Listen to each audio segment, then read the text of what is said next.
In this video, I'm going to invite you into a little digital time machine, and we're going to go back to the year of around 2008, when some of the most watchable content on YouTube looked like this.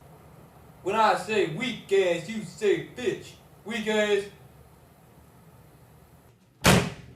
And this. You would not believe your eyes if 10 billion kangaroos. Vloggers uploaded stuff like this. Hello, my name is Charles, and welcome to another edition of How to Be English. What could you do with an economically designed mug of tea? And beauty gurus uploaded gems like this. So I was like, what is a room tour? Is that just a tour of my room? So I went and I looked it up, and apparently that's something a lot of people here on YouTube do. You just kind of give them a tour of your room. So that's what I'm going to do today. So I'm wearing this green shirt again, but I put a necklace to change it up. Are you feeling nostalgic yet? No? What about this? Shoes. Shoes. Maybe you'll remember this.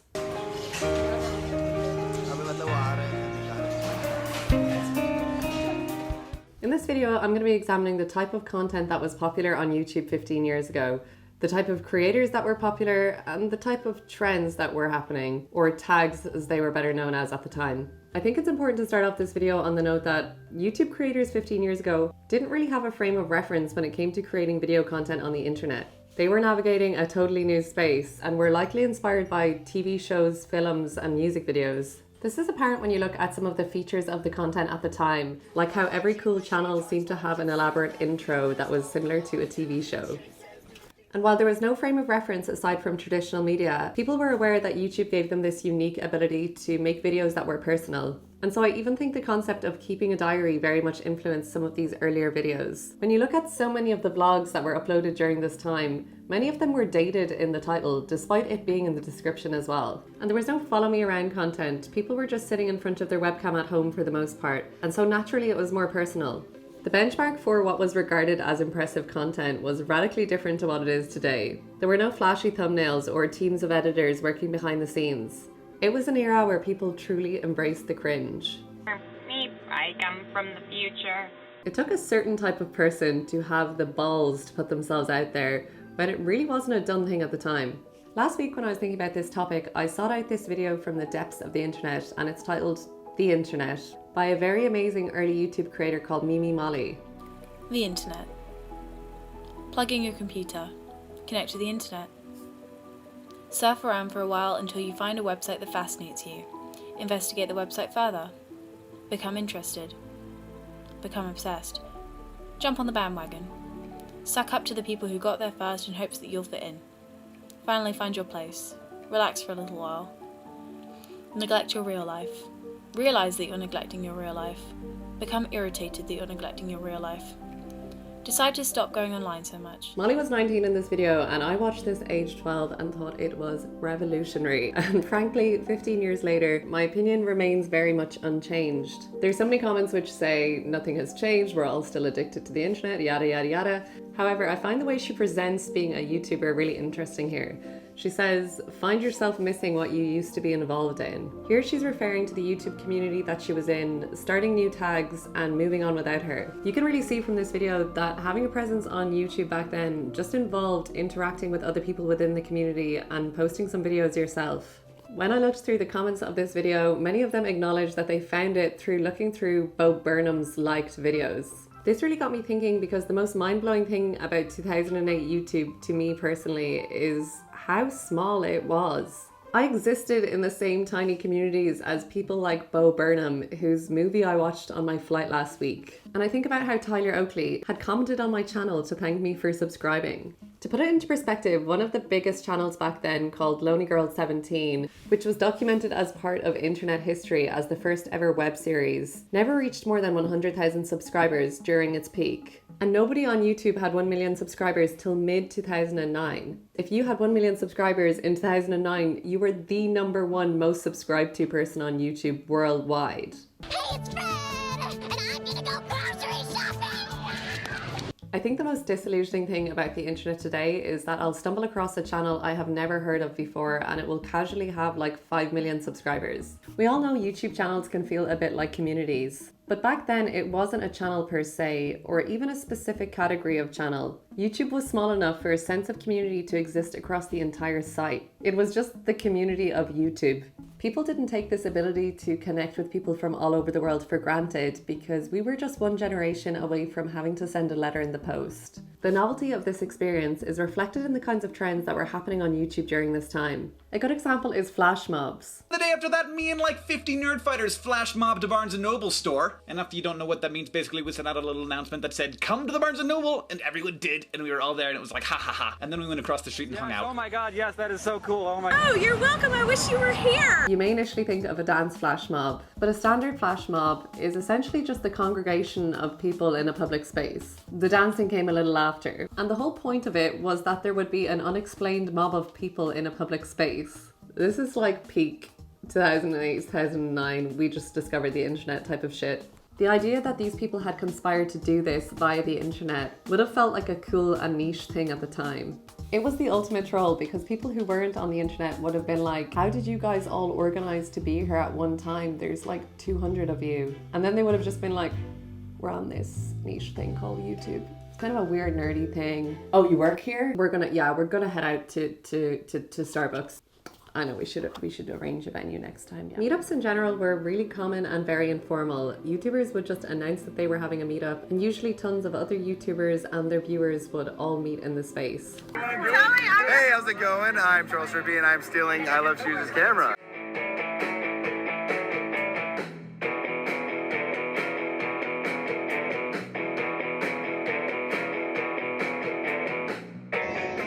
I'm at Leicester Square in the London Gathering. What has everyone made of it so far? Brilliant!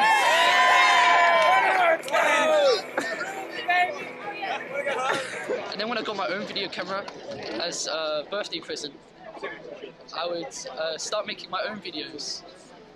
It was not long after that I found YouTube. And I've been posting movies there for about half a year. I feel like I was born at a time, you know, like during the Industrial Revolution, or during the signing of the Declaration of Independence, or you know, you know what I'm saying? I just feel like it's a time, and I'm like, I can't not be involved in this, and that's what I'm doing. There was no hierarchy back then. Because of the lack of monetization and the absence of status around having an online persona, YouTubers usually wanted to meet their viewers just as much as their viewers wanted to meet them. And while that might seem really pure on paper, I think it's important to remember that a lot of the people who were big on YouTube back then were probably more ostracized in their day-to-day lives at school or in college than you would be today for doing the same thing. I hit 1,700 subscribers or something, so I was doing great, everything was going good. But then someone found it and, you know, they posted it like all over Facebook, and it was just this huge deal. It was really a tough situation for me. When it comes to video trends, a concept that is really apparent in my mind when I think back to this time is collabs. And when I say collabs, I don't really mean like how they are today when one person appears in another person's video and they can kind of piggyback off of each other's clout. Back then you had collab channels. There were the 5 Awesome collab channels, so you had 5 Awesome Girls, 5 Awesome Guys, 5 Awesome Gays.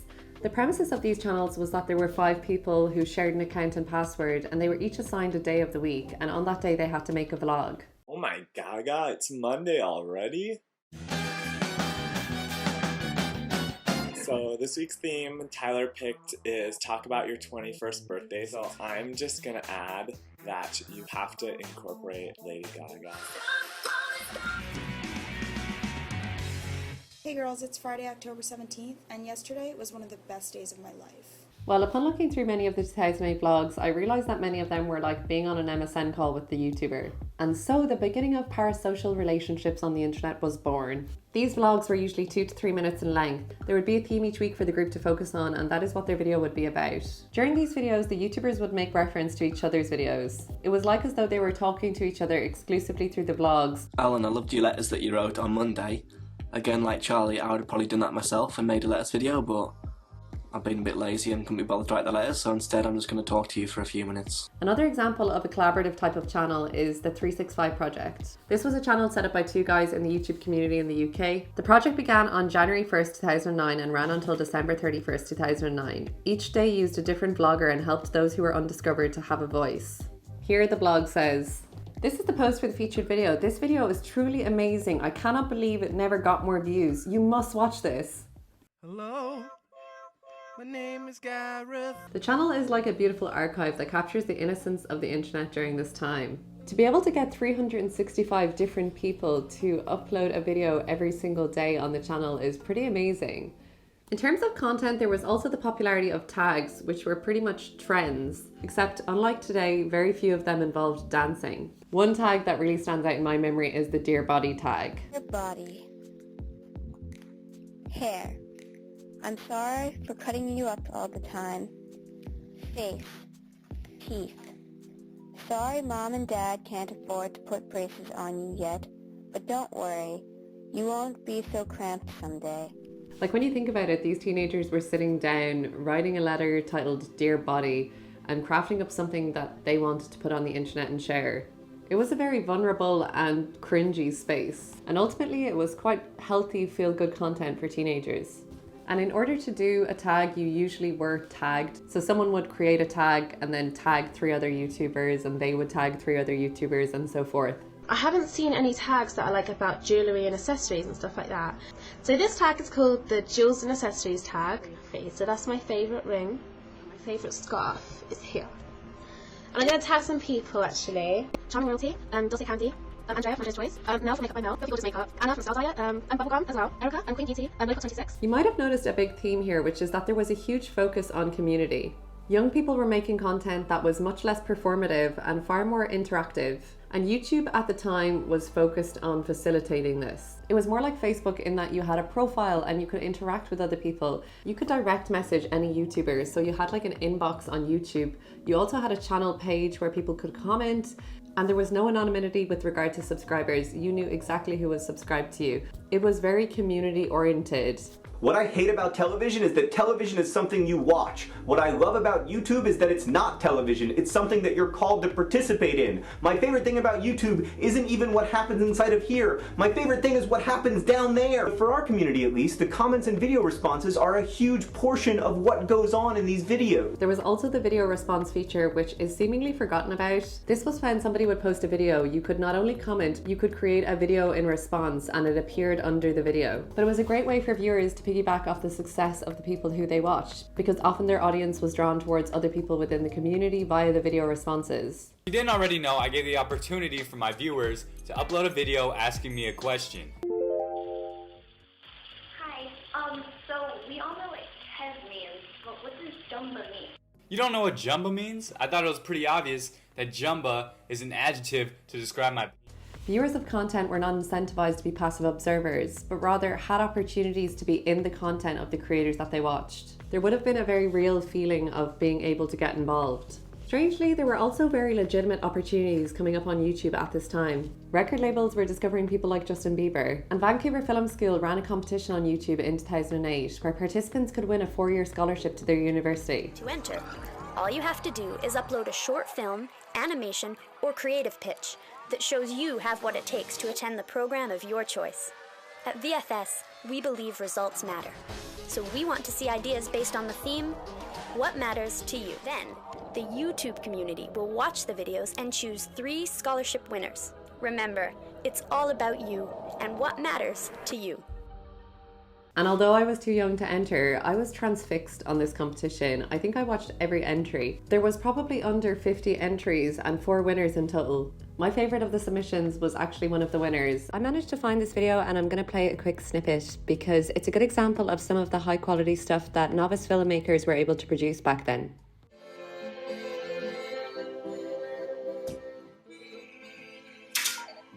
There's over 6 billion people on the planet.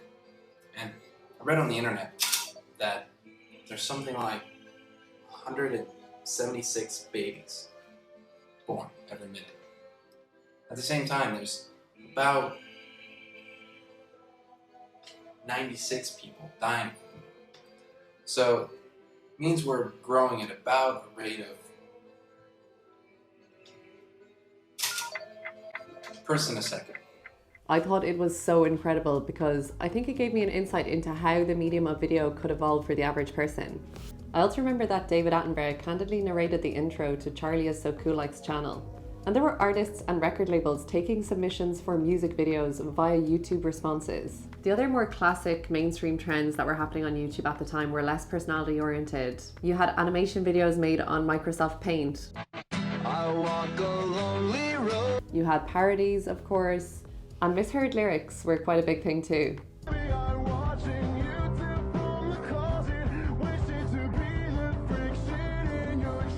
It was for some reason like absolutely hilarious. My favorite creator for parodies at the time was Community Channel's Natalie Tran. Her videos are truly timeless, and she was way ahead of the curve when it came to editing. There was also the popularity of homemade music videos, which were very much the teen generation of the time's take on TikTok or Musical.ly. This was of course before YouTube enforced any kind of copyright or licensing rules. So it was pretty much a free-for-all. These music videos wouldn't have been made by a lot of teens because the barrier to entry was high and the payoff was pretty low.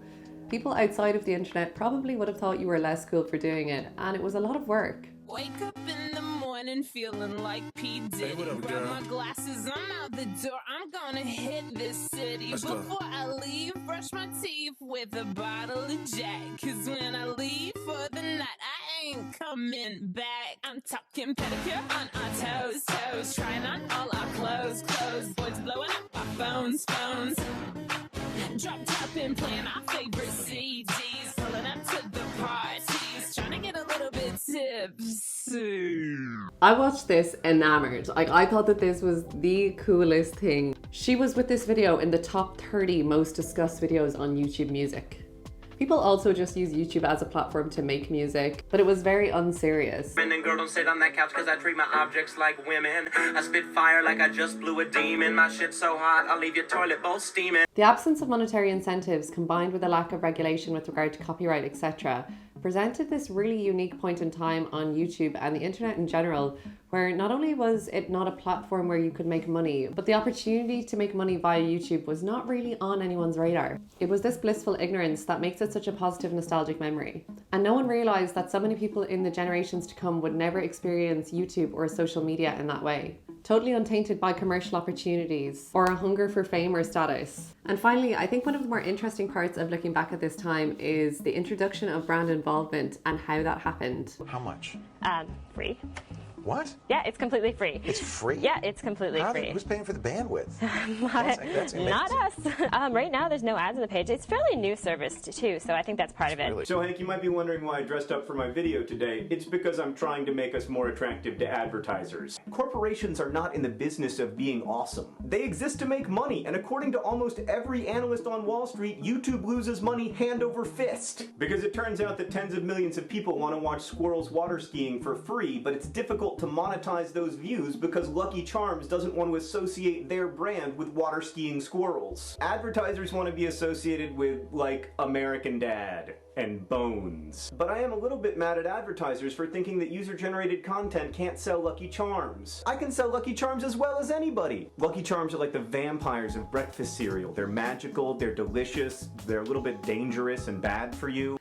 Initially got started with gifting. Brands started giving YouTubers free gifts and the gift of gifts. So giveaways were a really big thing. And the brands doing these would have been super ahead of the curve. Blair from Juicy Star 07 would have been the top beauty guru at the time, with a phenomenal amount of influence over thousands of people. And I'm pretty sure she would have been doing giveaways and brand shoutouts in return for free product. It also gave her the opportunity to engage with her community and give them something back. The prospect of a lot of money changing hands was pretty much unheard of. People were crucially undervaluing internet influence, and the brands that did tap into it would have got very lucky. I remember vaguely in 2011 Vita Coco having some kind of setup with Shay Carl. I feel like Shay might have invested or something, but there was a lot of product placement in his videos, and he would also randomly speak about the brand. It wasn't like today where you would have a very obvious sponsored segment within a video. Those types of deals didn't really exist at any kind of scale.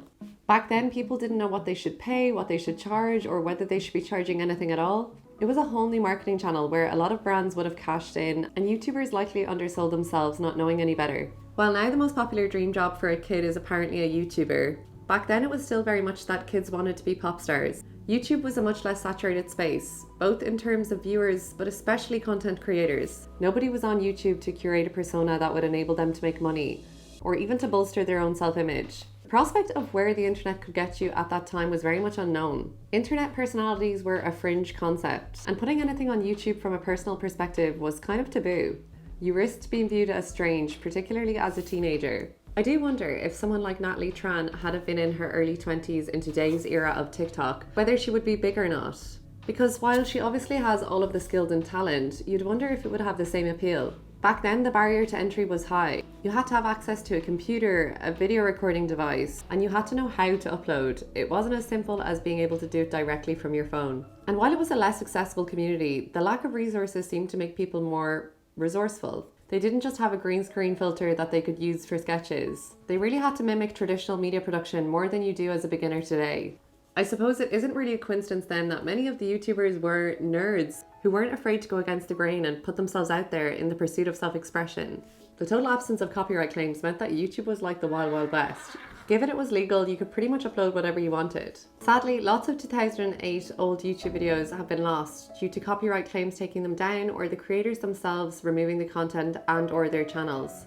There is probably a gold mine of content sitting in YouTube's server that nobody is able to access because it contains copyrighted music. And YouTube is moving further and further away from being able to access archive footage. They disabled the sort by oldest feature on the site this year. They also don't have any timeline filters on their general search, which is a shame. I made this video to pay tribute to 2008 YouTube because, as cringy as it sounds, it really did have an impact on me as a pre-teen and informed a lot of new ways of thinking and exposed me to a lot of amazing and intelligent people who were on the platform at the time.